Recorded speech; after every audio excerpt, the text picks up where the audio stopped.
Avvalambor assalomu alaykum aziz Shahboz Chorva o'z kanalining ashaddiy muxlislari.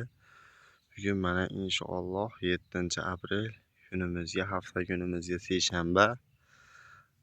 Eslayingda bo'lsa 2 kun oldin 5-aprel kuni suv qo'ydik. Suvdan keyingi holatini ko'rsataman dedim do'stlar. Mana suvdan keyingi holatlari kartoshkamiz. Riveriya nomli kartoshkamiz do'stlar bu. 30 o'tga ekkan edik. Mana suvdan keyingi holatlar. Shu 2 kundan keyin yana bir kartoshkani ichiga kirib ko'ramiz. Qo'ng'izlar tushgan bo'lsa zaharini sepamiz. O'tgan safar sizlarga dori sepishlarni birinma ketinlikda tezlikda aytib o'tdim. U birinma ketinlikda solingan edi.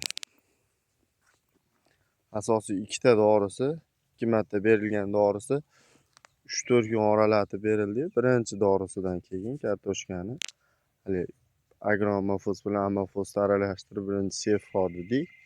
Seffor turib o'shanda qo'lda ektirilgan bu.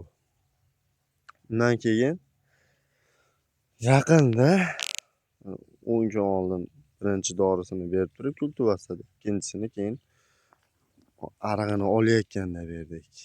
Tushunarli bo'lish uchun. Hozircha shu endi. Birgalikda sekin ko'rib boraverasizlar. Hosilda qanaqa chiqishi ko'rsatib boramiz. Bu davlat tomonidan 20 so'tik berilgan yerlardan biz 40 so'tik olgandek, shundan imkoniyat darajasida foydalanib kelyapmiz. Urug'imiz bu tomonga yetmay qolgan. Bitta 10 so'tik joyimiz yetmagan. Endi bu yerga xohlasa pomidor ekamiz deb niyat qilib turibmiz. Buni ham xudo xohlasa videosini qilib, chiroyli qilib sizlarga ko'rsatib boramiz. Ekilish jarayonini. Bu chekkani nimaga tekizlab qo'ygansizlar degan odamlarga bekka xudo xohlasa toruz ekamiz. Mana shundan bosh oyoq toruz ekiladi. Qo'm bilan shu mashetda olib chiqib yeb u qilgani. Xudo xohlasa toruzda ham bel bomba yangilik bo'ladi. Kuzatib borasizlar, podpiska bo'lib qo'yinglar. Xudo xohlasa toruzda ham bitta yangiligimiz bor. Inshaalloh ko'rib borsalaring bomba yangilik bo'ladi. Qo'llab-quvvatlab turasizlar do'stlar. Sog' bo'linglar, salomat bo'linglar. Yaxshi kunda ko'rishaylik.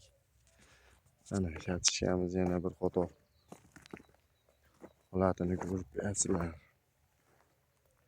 Kommentariyada yana qanaqa dorilar bersam yaxshi. Hozir qurt-qumursqa ko'rmadim-ku, yashnatishiga, o'sha oziqalariga kommentariyada o'z izohlarini qoldirasizlar. Shu dehqonchilik bilan shug'ullanadigan akalar ko'rayotgan bo'lsa mana hozirgi holati kartoshkamizni. Adashmasam no'xatda o'sha kartoshka solib qoldi bular. Sog' bo'linglar, salomat bo'linglar. Yaxshi kunda ko'rishaylik do'stlar. Qo'llab-quvvatlab turasizlar, layklarni ayamasdan bosaveringlar.